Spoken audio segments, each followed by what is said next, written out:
What does it take to go from being legally considered less than human to leading nations, shaping global culture, and running the world's most powerful companies? This isn't a story about victimhood. It's the epic saga of how a people, forged in the crucible of unimaginable brutality, resisted, innovated, and built a legacy of champions.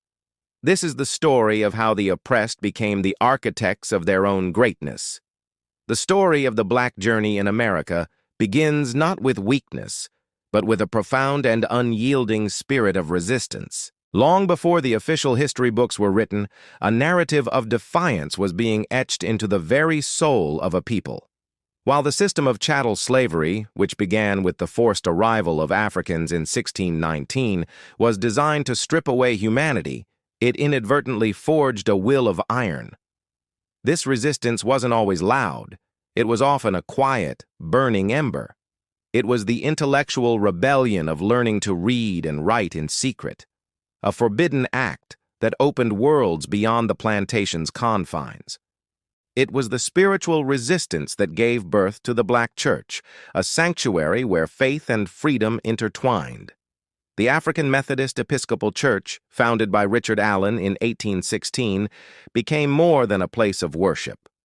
It was a center for community organizing and a cradle for future leaders, but resistance also thundered.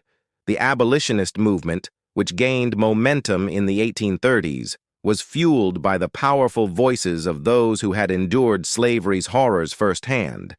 Perhaps no voice was more powerful than that of Frederick Douglass. An escaped slave who taught himself to read, he became a brilliant orator whose searing indictments of slavery captivated audiences across the globe. His very existence was an act of defiance, a living testament to the lie of Black inferiority. Resistance was also physical, a desperate flight for freedom along the perilous paths of the Underground Railroad.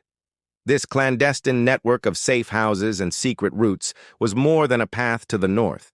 It was a testament to interracial solidarity and the incredible bravery of enslaved people who risked everything for a chance at life. This centuries-long struggle culminated in monumental legal shifts. The Emancipation Proclamation of 1863 was a critical turning point that declared enslaved people in rebellious states to be thenceforward and forever free. It, along with the subsequent 13th Amendment in 1865, was not a gift, but a long overdue legal acknowledgement of a freedom that had been fought for, bled for, and demanded for over 200 years. With the abolition of slavery, the fight for survival transformed into a new, monumental task: building a nation within a nation. During the era of Reconstruction and the brutal backlash of Jim Crow, the struggle was no longer just about breaking chains, but about laying the cornerstones of a future.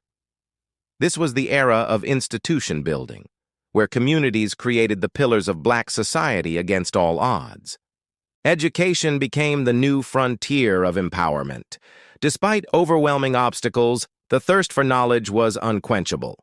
In 1823, Alexander Twilight achieved what was then unthinkable by becoming the first African American to earn a college degree, shattering a significant barrier.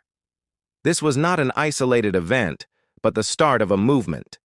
The creation of historically Black colleges and universities, HBCUs, became critical engines of progress, training generations of teachers, doctors, lawyers, and thinkers. At the same time, a new class of innovators and professionals emerged, determined to build their own tables rather than wait for a seat at others. The power of the press was seized early on with the founding of Freedom's Journal in 1827, the first newspaper owned and operated by African Americans, giving a public voice to a people long silenced. This spirit of self-reliance drove incredible achievements in fields that were aggressively segregated. In 1821, Thomas L. Jennings, a tailor in New York City, became the first African American to be granted a U.S. patent for a new dry cleaning process. His innovation was both a personal triumph and a powerful symbol of Black intellectual property. The world of medicine saw similar breakthroughs. Unable to attend medical school in the U.S. because of his race, James McCune Smith traveled to Scotland for his medical degree, returning in 1837 as the first Black American to hold the title.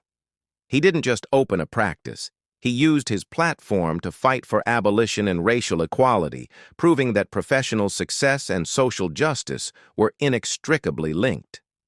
These pioneers were the architects of a new world. They founded banks like Maggie L. Walker, the first African-American woman to charter a bank in the U.S. in 1903. They established businesses, created fraternal organizations, and built the economic and social infrastructure that would sustain the Black community through its darkest hours, brick by painful brick. The 20th century saw the embers of resistance and institution building ignite into a fire that would challenge the very soul of America. This was an era of monumental movements, where individual acts of courage grew into an unstoppable force for change. The Great Migration, a mass exodus of millions of African Americans from the rural South to the urban North, was more than a demographic shift. It was a political statement, a rejection of Jim Crow terror in search of personal freedom. This migration fueled cultural explosions like the Harlem Renaissance, where Black art, music, and literature flourished, redefining American culture and challenging racist caricatures with profound expressions of identity and genius. Even on the global stage, African Americans proved their mettle and demanded respect. The Tuskegee Airmen, the first Black military aviators in the U.S. Army Air Corps, flew with distinction in World War II.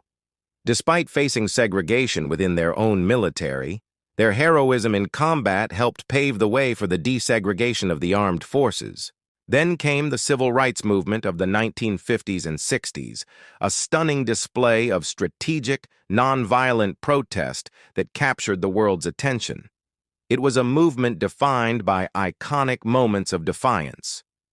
Rosa Parks's refusal to give up her seat on a Montgomery bus in 1955 was not an act of fatigue, but a calculated act of civil disobedience, sparking a year-long boycott and a major victory against segregation. The 1965 Selma to Montgomery marches, led by a young John Lewis who was brutally beaten on the Edmund Pettus Bridge, exposed the raw violence of white supremacy to the nation and galvanized support for voting rights.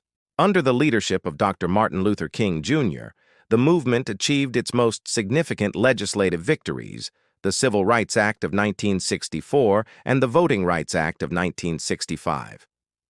These laws legally dismantled segregation and secured the right to vote, toppling the pillars of Jim Crow. The movement also broke down political barriers. In 1968, Shirley Chisholm became the first African-American woman elected to Congress, and in 1972, she boldly ran for president, shattering ceilings and inspiring millions. This era proved that through collective action, a marginalized people could force a superpower to live up to its own creed. The legacy of this long journey is all around us. The paths cleared by abolitionists, the foundations laid by institution builders, and the doors kicked down by civil rights activists have led to the champions of today, global icons who don't just participate in the world, they shape it. The fight for a level playing field began in the most visible of arenas, sports. In 1947, Jackie Robinson broke the color barrier in Major League Baseball, enduring unimaginable hatred with a quiet dignity that became its own form of protest. In 1956, Althea Gibson became the first African American to win a Grand Slam title in tennis, dominating a sport synonymous with exclusionary country clubs. In music, Ella Fitzgerald became the first Black artist to win a Grammy Award in 1958, her unparalleled talent forcing the world to listen. These figures weren't just athletes or entertainers, they were trailblazers who proved that excellence could triumph over prejudice. Today, that legacy of excellence continues. In science, Dr. Kizzmekia Corbett was a lead scientist in developing the Moderna COVID-19 vaccine, a monumental achievement that saved countless lives. In business, as of mid-2024, 8 black CEOs are leading Fortune 500 companies, including Marvin Ellison of Lowe's and Thasunda Brown Duckett of TIAA. While this number represents a stark underrepresentation, it also marks a significant crack in the highest ceiling of corporate America. In politics, the election of Barack Obama as the 44th President of the United States was a historic milestone, and today, leaders like Vice President Kamala Harris continue to break new ground. In the arts, creators like Amanda Gorman, the youngest inaugural poet in U.S. history, carry the torch of literary giants from the Harlem Renaissance. The journey from chains to champions is not a simple, linear path. It is a complex, brutal, and beautiful story of resilience. It's a story of a people who, at every turn, when faced with oppression, chose to resist. When denied institutions, they chose to build their own. When told they were less than, they chose to be excellent. This story is a testament to the enduring power of the human spirit to not only survive, but to innovate, to lead, and to triumph. The work is not finished, but the foundation is unbreakable, built by generations of champions who turned struggle into strength and oppression into opportunity.